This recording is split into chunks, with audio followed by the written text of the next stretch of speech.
Nurdian Santoso akan menemani MJ Listener pagi ini untuk membahas ada apa sebetulnya di bulan Oktober. Suka dukanya seperti apa sih? Mengawali Oktober terjadi peristiwa yang sangat penting bagi sejarah Republik ini. Ada 6 jenderal dan 1 perwira Tentara Nasional Indonesia yang menjadi korban tragedi keganasan PKI. Dan hari ini tanggal 5 Oktober diperingati sebagai Hari Tentara Nasional Indonesia. Dirgahayu Tentara Indonesia. Dan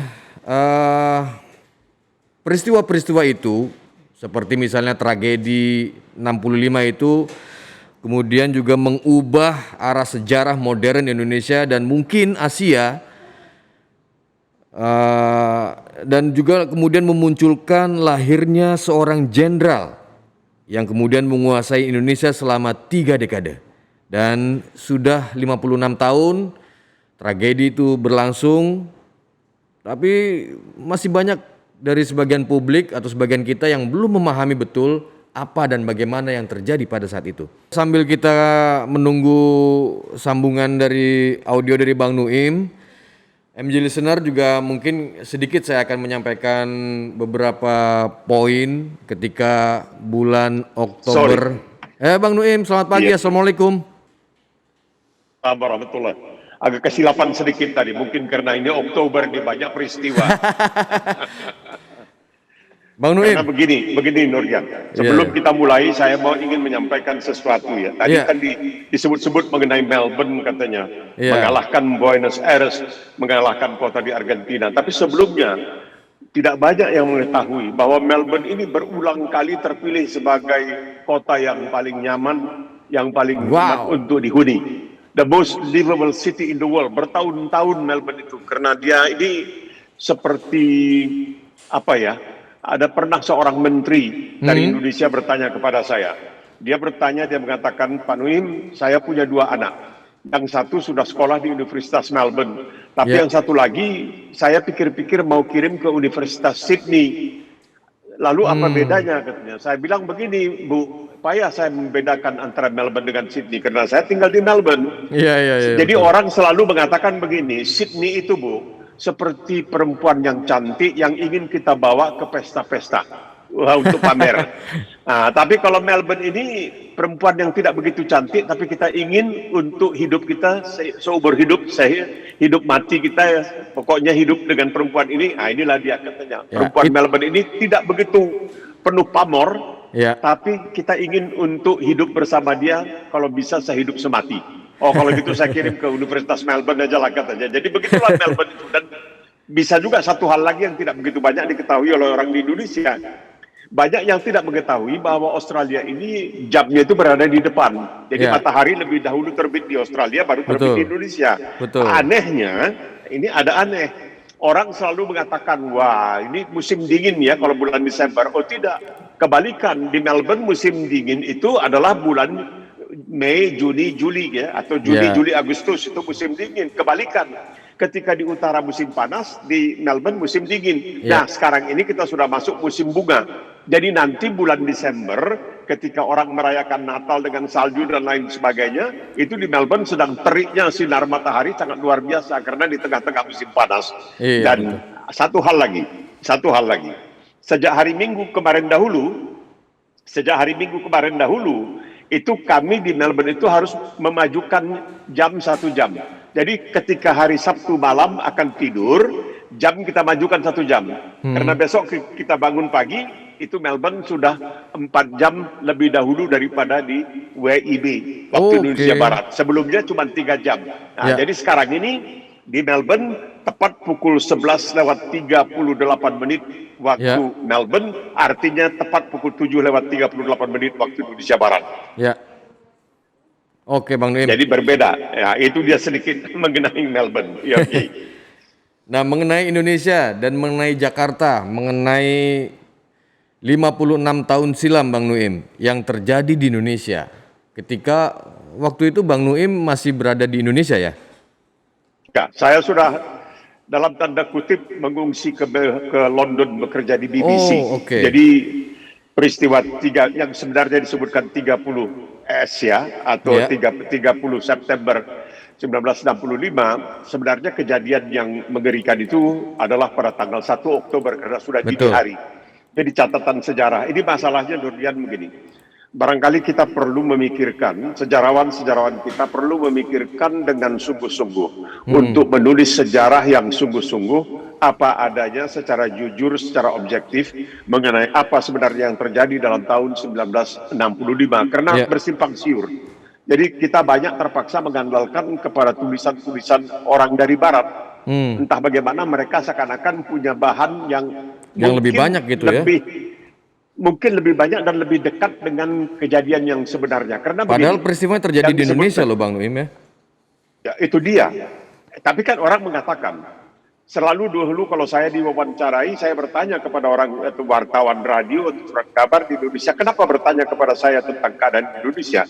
Mereka mengatakan karena abang berada di luar bisa melihat lebih jelas, lebih jernih, dan lebih objektif daripada kami yang berada di dalam, karena kalang kabut di dalam itu terlalu banyak simpang siur keterangan. Jadi misalnya soal kecil saja Nurdian. Kita selalu mengatakan, berbahagialah bangsa Indonesia karena pada tanggal 28 Oktober tahun 1928 ada Sumpah Pemuda. Betul. 28 Oktober 1928. Tapi seorang penulis dan seorang sejarawan yang bernama Batara Richard Hutagalung, dia mengatakan tidak benar, tanggal 28 itu tidak ada sumpah menyumpah. Sumpah Pemuda itu baru ditetapkan pada tanggal 16 Desember tahun 1959. Bukan pada tanggal 28 Oktober 1928 ketika kita mengatakan satu nusa, satu bangsa, satu bahasa kita. Tidak. Berarti 14 tahun setelah Indonesia merdeka gitu Bang Nuim ya? Tahun 59. Jadi ini bagaimana? Apakah perlu ada koreksi, ada pembenaran, meluruskan sejarah kita? Karena apa yang disebutkan sebagai G30S atau Soekarno menyebutnya gestok, ya, gerakan 1 Oktober itu masih boleh dikatakan simpang siur. Jadi kalau nanti ada kesempatan, saya ingin menyampaikan beberapa pandangan dari orang-orang di barat, di luar Indonesia yang melihat kejadian di Indonesia, dan mereka mengambil kesimpulan mereka sendiri. Jadi barangkali ini bisa agak diluruskan apa yang sebenarnya terjadi, karena yang terjadi tahun 1965 itu kapanpun terjadinya, apakah 30 September atau 1 Oktober, itu sangat dahsyat. Sebenarnya kalau kita tidak begitu mujur, kita bisa hancur berantakan sesama anak bangsa. Karena begini, selalu dikatakan bahwa perang saudara itu jauh lebih dahsyat daripada perang melawan negara lain. Kita melihat di Amerika Serikat.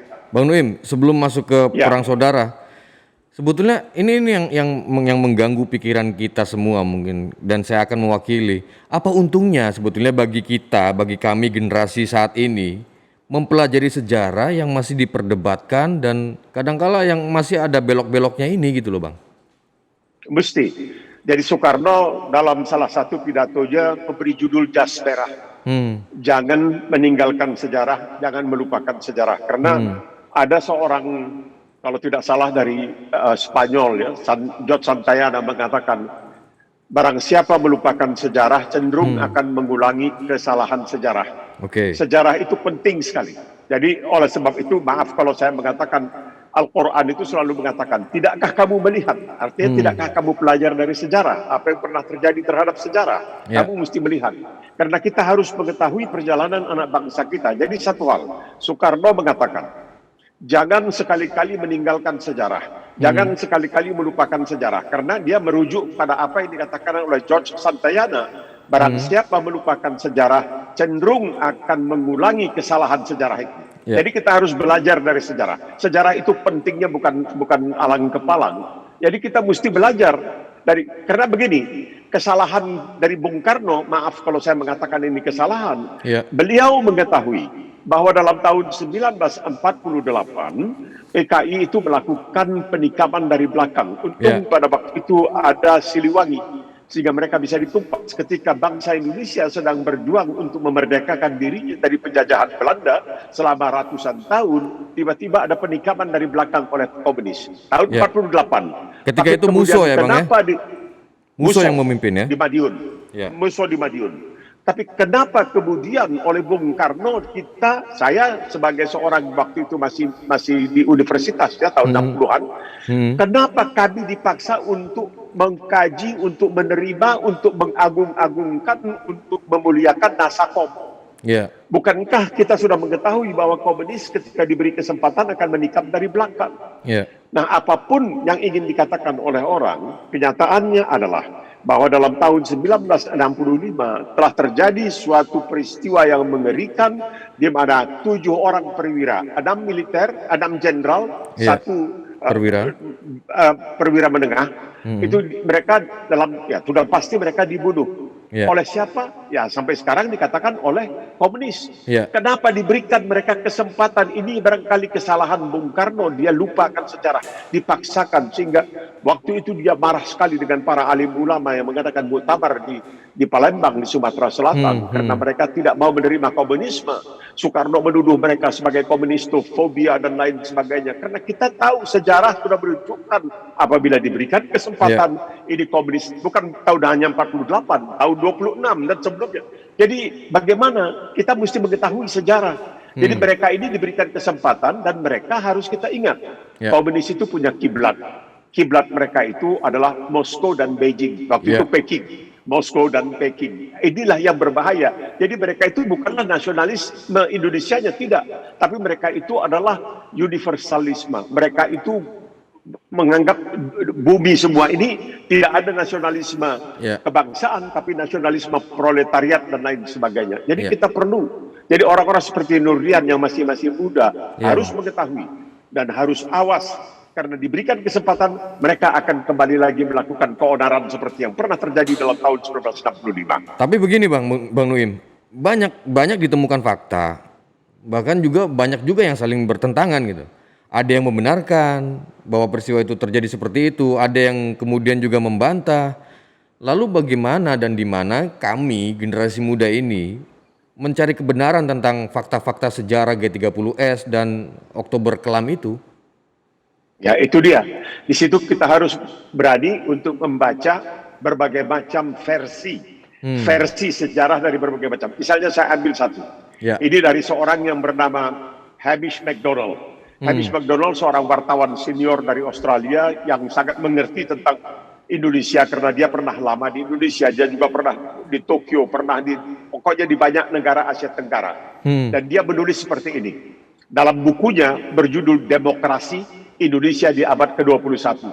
Demokrasi di Indonesia di abad ke-21. Dia mengatakan begini, sekitar pukul 3:15 pagi dini hari tanggal 1 Oktober 1965 di Indonesia, truk-truk yang membawa 7 tim tentara berangkat dari Lubang Buaya menuju Jakarta.